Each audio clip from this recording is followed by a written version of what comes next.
Welcome back to part 2 of my talk, which will be in the context of the result part 2 and ideas for the proof on the result. I won't state the result again, but I'll show you pictures to remind you. So we showed, and this is joint work with Cabrera Pacheco, that given a metric G0 with a suitable positive eigenvalue of a suitable operator that will appear in a second again anyway, G0, we can construct a sequence of metrics Gk on the manifold 0, 1, 0, infinity plus S2,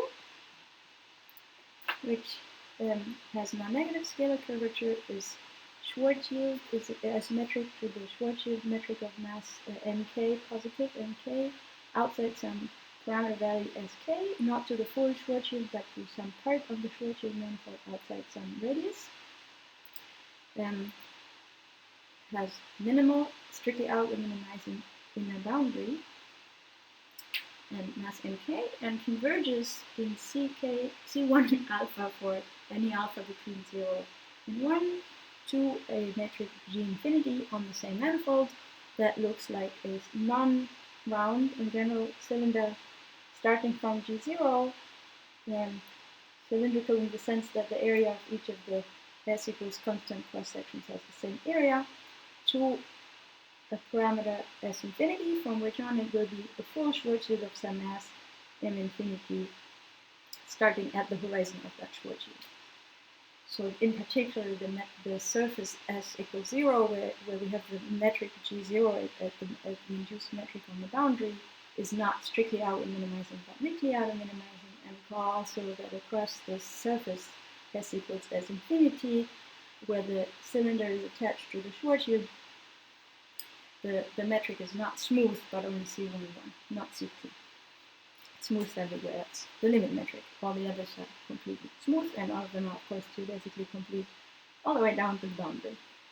And so this is the claim, and this was interesting for many reasons, one of them being the instability of the Riemannian Penrose Inequality related to it, because the mass M infinity is actually equal to the square root of the area of G0, which is equal to G infinity.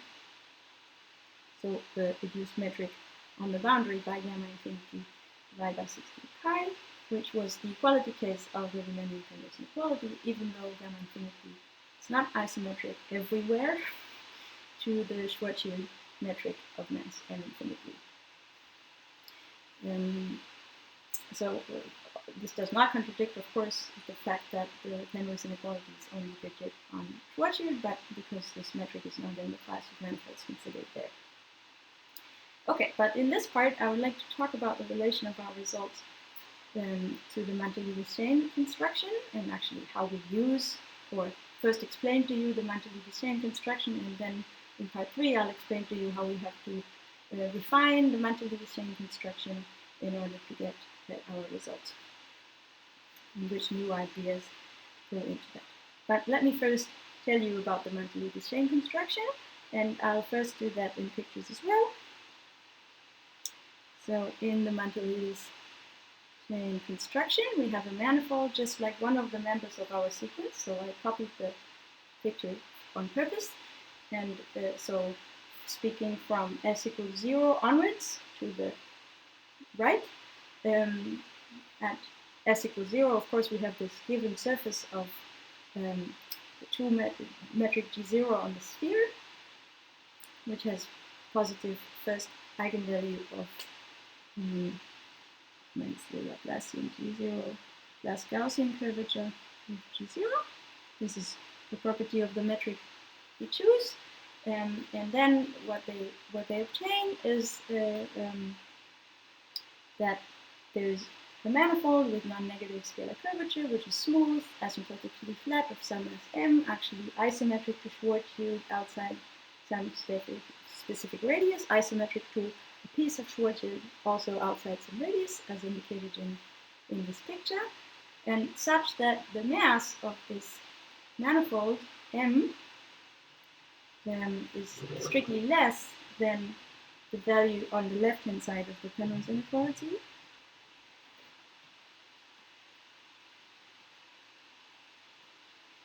Plus something small. So in particular, what they say is if you prescribe something small on the right-hand side of this strict inequality, then you could pick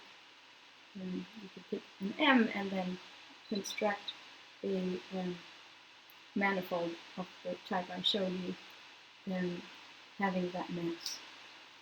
So almost saturating the Penrose inequality. And let me remark that Mandoulidis and Schoen, and I'll write down their names in a second, did not construct this particularly to discuss the stability of the Riemannian Penrose inequality. In fact, actually, they discussed questions about the Bartnik's mass functional that I briefly mentioned at the end of the first video, and other questions. As you will see if you look at their paper 115.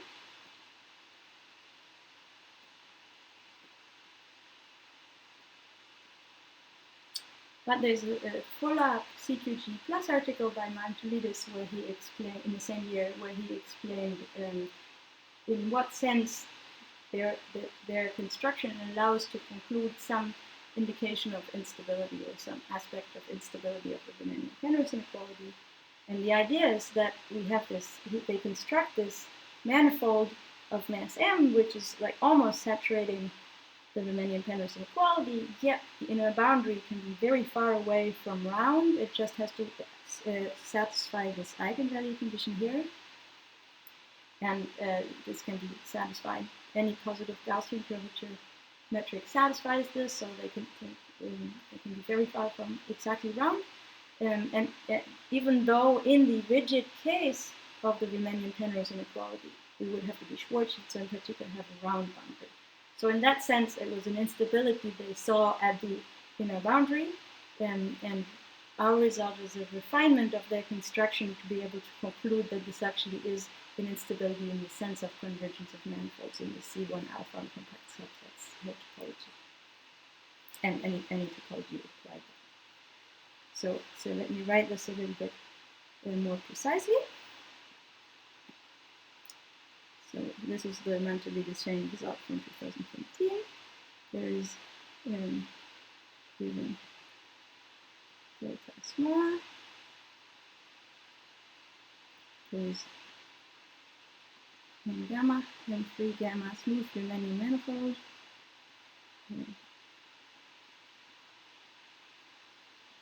Non-negative scalar curvature, asymptotically flat of mass M. In fact, isometric to Schwarzschild mass M.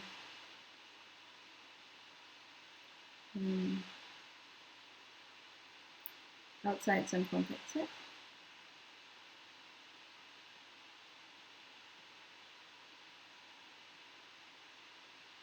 Then this boundary, if you make it to S2, inside n gamma, doing minimal and strictly auto minimizing.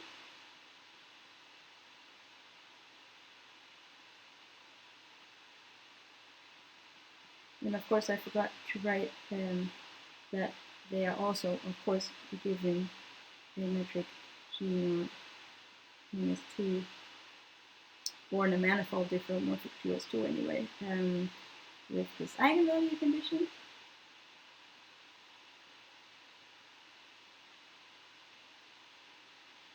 So whenever you give me a delta small and such a metric on S2, then Mandoulidis and Schoen return to you or me a three-dimensional smooth Riemannian manifold with all the properties I just wrote, and in particular with m less than or equal to the square root of the area of the boundary with respect to T0 divided by 16 pi plus delta, and the induced gamma induces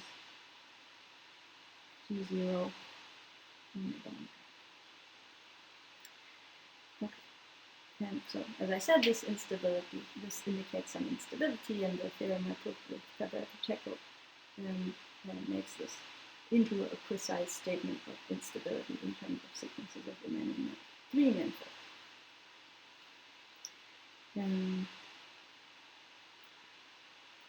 Okay, so that's the result. And whenever I heard either of them speak on this result, or either of my co-authors and me and other authors of the papers I've mentioned before speak about this result and related aspects, there was an immediate number of questions voiced by the audience. And I'll pull up the picture again to mention this number of questions before I'll go into how to construct this manifold.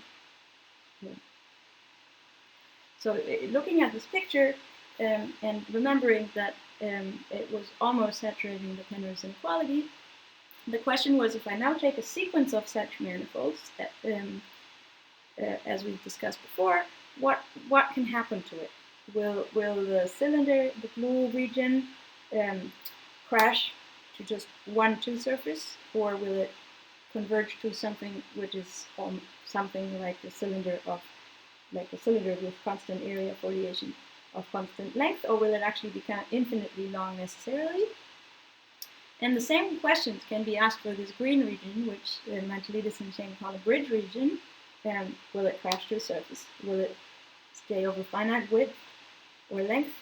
Or will it actually explode to an infinitely long interval, because then this parameter sk and the parameter where the change from blue to green occurs will of course depend on the sequence. And another thing they do in the construction is they cut off Schwarzschild at some point at some parameter s, and they bend it inwards a little bit. I'll explain more about this later. And then there is a question: does this bending and the cutoff occurring now in the picture, but of course in the proof, collapse somehow, or does it extend to a finite or even infinite region, which nobody considered plausible, I would think. And the answer is we can indeed show that these blue regions converge to a finite length cylinder. The green region will actually also converge to a finite length round cylinder in some sense, and the bending and cutoff will just disappear or emerge to be the full Schwarzschild in the limit, but not generically. Only if you refine the construction suitably and you perform all the steps that are performed in the construction with way more care to get uniform control, not only on this radial profile indicated in the picture, but also on its derivatives. But let me explain now more about this constructions.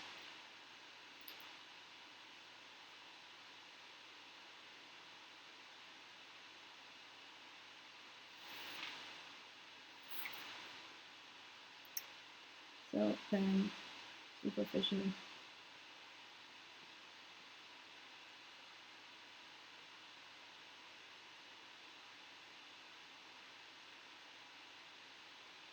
A sketch of the Mandoulidis Schoen construction.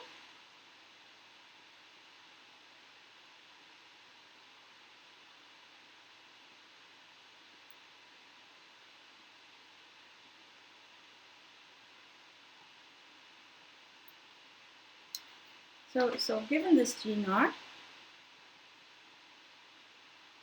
as above, with this positive first eigenvalue of the operator I mentioned, and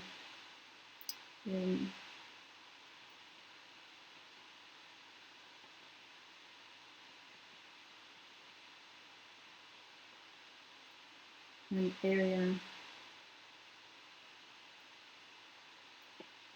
4 pi r naught squared minus 2, where r naught squared is defined by this requirement. We get this.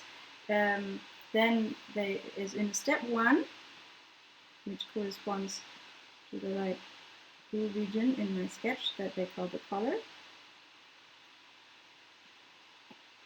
They use the uniformization theorem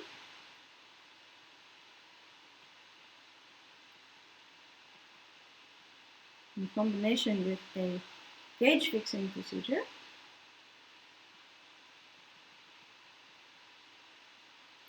to obtain a one parameter family of metrics on the sphere that they call G of t. Everything's smooth here.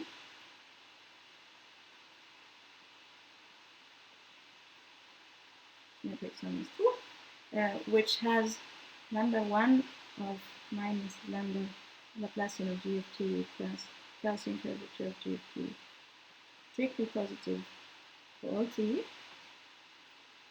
The area of S2 with respect to G of t is constantly 4 pi r0 squared, so it doesn't change in time, if you want to call t a time. Then furthermore, they have that the area element with respect to the metric G of t has vanishing time derivative, which corresponds to the trace with respect to G of t of G prime of t, G dot of t, the time derivative being 0, and G of t equals 4 pi, sorry, not 4 pi, r0 squared G star for all t bigger than some threshold theta, which is positive. For where G star again is the canonical metric on S2, and of course G of 0 should be this given G0. So this is the one parameter family they get from the uniformization theorem and the gauge fixing procedure. And then, using this family, what they do is they consider a three metric of the following form, and I'll gloss over quite some details. Let T and T, A squared, U of T and T squared, T squared, plus F epsilon of T squared, G of T at T, where A is some positive real number used to stretch out this blue color region. U of T and P is some suitably normalized first eigenfunction of minus Laplacian G of T plus K G of T, evaluated at the parameter T and at the point P from the sphere. And F epsilon of T is pretty concrete, is 1 plus epsilon T squared. And actually, here they look at T in 0, 1, with theta less than 1, the threshold where the metrics become constant, the G of T metrics. Okay, so the metric is not really a work product, but has a similar structure, and in particular has no cross terms between the angles on the sphere and the cylinder parameter T. And yes, it is on purpose that it's called T here and not S, because to go from T to the parameter S we used in the statement of the theorem I'm presenting here, and also in the sketch of the Mandoulidis Schoen complete manifold, it has to be rescaled from T to S.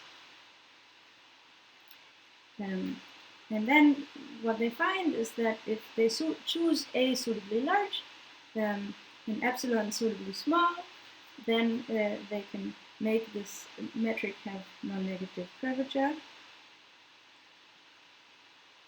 And actually it's strictly bigger than 0, so suitably A and epsilon. And of course epsilon is positive as well, I don't even write that down. And in terms of the data G0. And this is what they call the color. And the area at T equals 1, so at the end of this color is 1 plus epsilon times square times r0 r0 squared times 4 pi. where 4 pi r naught squared is the area at the original surface, and now we've grown a little bit, and I'll show you the picture again. Here. So we're in this blue color region on the left here, where epsilon indicates sort of the width of this color, and at the merging surface between the blue and the green, the area is not 4 pi r naught squared like on the blue surface on the complete left. That is the inner boundary, but it's slightly larger by a factor of 1 plus epsilon.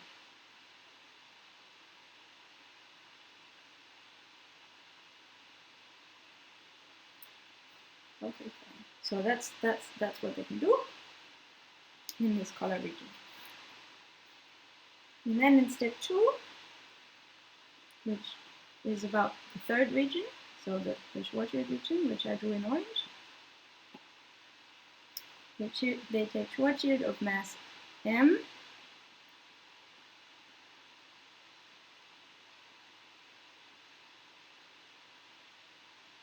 and this m has to be bigger than the square root of the surface t equals 1 with respect to the metric induced by the metric gamma divided by 16 pi. So that's the threshold you know from the Penrose inequality, but now not applied to the inner boundary, but applied to this end of the color where the blue region and the green region merge, which we computed to be square root of 1 plus epsilon over r naught over 2. And they cut it off at some radius, meaning they cut off the compact part between the horizon and this radius at some radius, and bend it inwards to achieve positive scalar curvature. Because the Schwarzschild metric has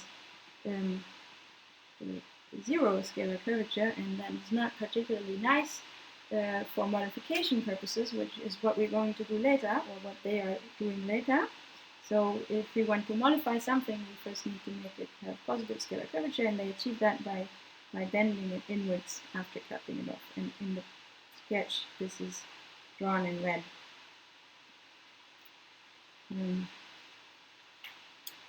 And to do that, they change coordinates in Schwarzschild.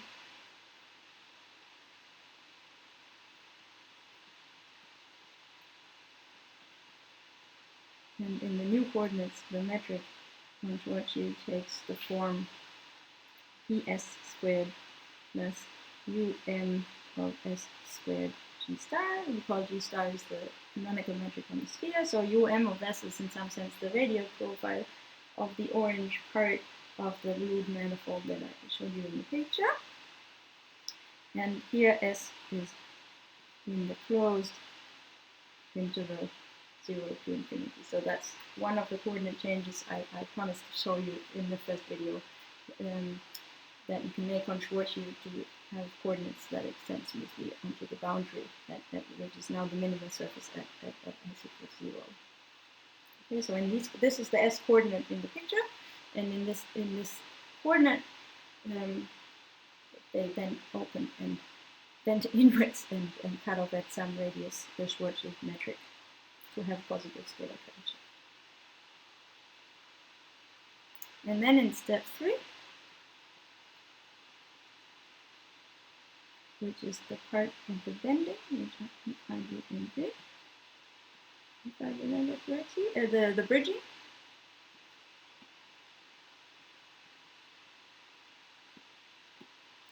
In that part, they take the color that they've constructed and the Schwarzschild that they've chopped off and bent inwards.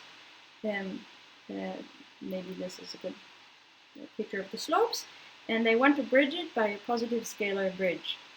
Okay, so they do something that won't make it smooth to bridge this at first, somewhat inexplicitly, and then they modify, which is fine because positive scalar curvature is open and the topology considered there. to get a smooth manifold. So construct some C11 bridge with positive scalar curvature and modify. And this is a delicate procedure, but they just need the qualitative result that this works. While we, if we want to show convergence of sequences of 3 manifolds, need quantitative control both on the bridging profile and on the modification procedure. And this bridging and modification, as well as the bending open and bending inwards and cutting off of the Schwarzschild, is in the spherically symmetric part of the manifold. So let me iterate the picture. So the blue part, the color region, is what they construct in the first step using the uniformization theorem and an explicit formula exploiting this positive first eigenvalue until they reach a threshold at theta, from which parameter t equals theta, from which onwards their metric will even be spherically symmetric. It starts out whatever it wants to be, and then it slowly transforms into something spherically symmetric. And then from there on, everything is spherically symmetric. So they have a piece of a then open spherically symmetric cylinder, and they want to attach it to a piece of a then in and cut off spherically symmetric Schwarzschild, and they bridge it in spherical symmetry. So the problems they're confronted with are ODE problems only, and not PDE problems. And still, they're not trivial.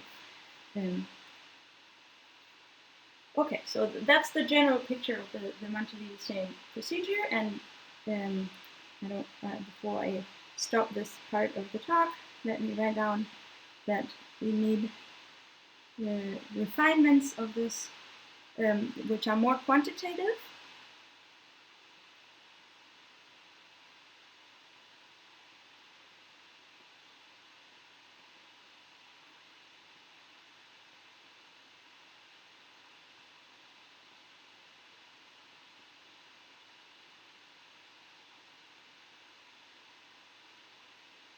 And those rely on work by Cabrera Macheco and Liao in 2015, and Liao and Q in 2016, and Cabrera Macheco, myself, McCormick, and Liao in 2017. And the more information on this quantitative control that we need to get and we want to get will be provided in the next video, which I hope you will watch next. Thank you.